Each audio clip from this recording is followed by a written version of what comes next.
Hey everybody, it's Stephanie Shea here, Chief Astrologer for janspiller.com, and I'm here to give you your monthly overview for April. We have several things going on. The astrology is getting really interesting now this time of year. I gave a talk at the beginning of the year and made this handy timeline to kind of show when the action gets going. And as you can see, starting around April, there's a lot more activity. We are in the midst of a Mercury retrograde cycle right now. It will end on April 15th, but keep in mind with the shadow phase on either side, we may still feel some effects until May 3rd. So for this month, continue to sit tight, do your research, avoid making big commitments or decisions if you can. If you just have to, sometimes you have to buy a new car because your car breaks, then be sure and get a really good return policy or give yourself room to renegotiate in some way. Now, what is also becoming active this month is what's known as the Jupiter-Neptune Trine.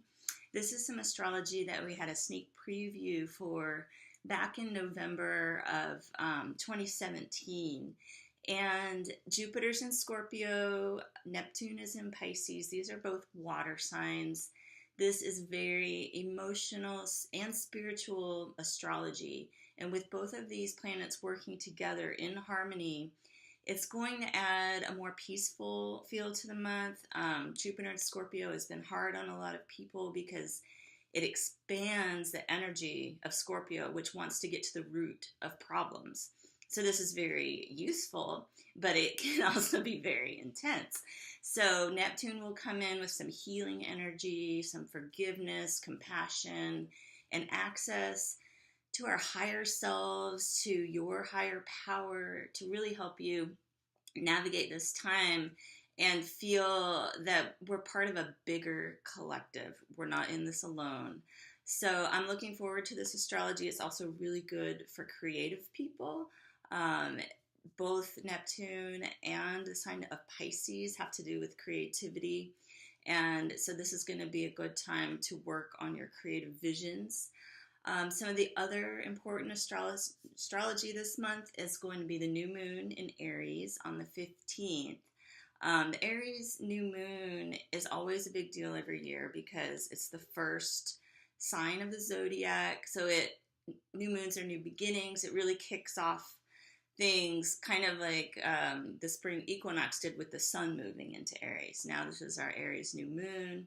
Even though we're in a retrograde cycle, Mercury does station direct on the same day as the new moon. I feel this will free up a little bit of the energy.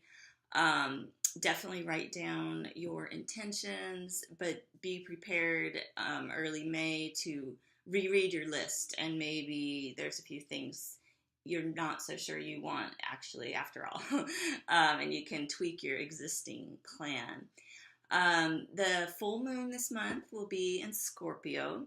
It's on the 29th, and again, as I was mentioning with Jupiter in Scorpio, Scorpio energy is really trying to get you to see anything that has been hidden beneath the surface.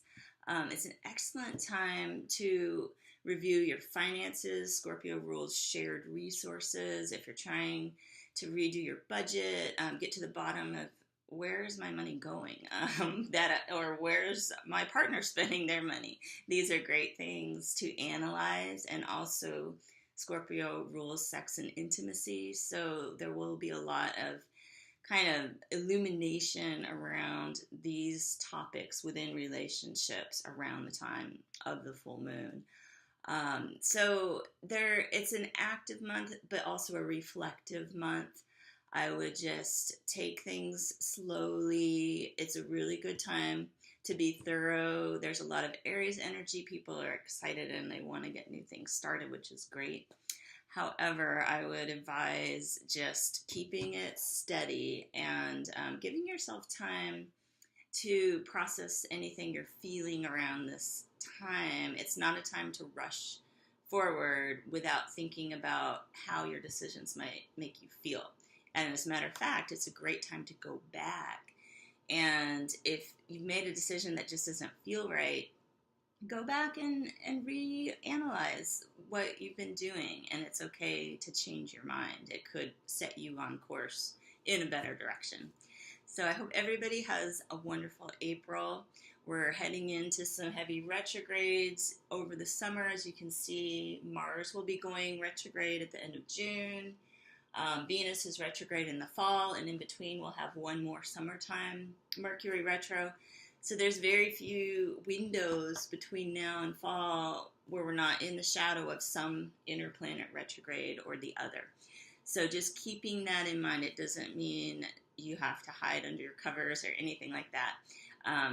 But when you're just looking at the next 6 months, see what you can finish as you prepare to start new things. And really, towards the end of the year in 2019 is going to be more of the big new beginning time, but you certainly can get started now. It's just going to be a little bit slower and on a smaller scale, and could require you to go and do some training or some research or take some steps to prepare you. So it's a great time for preparation. All right, I'll see you all here next month. Thanks.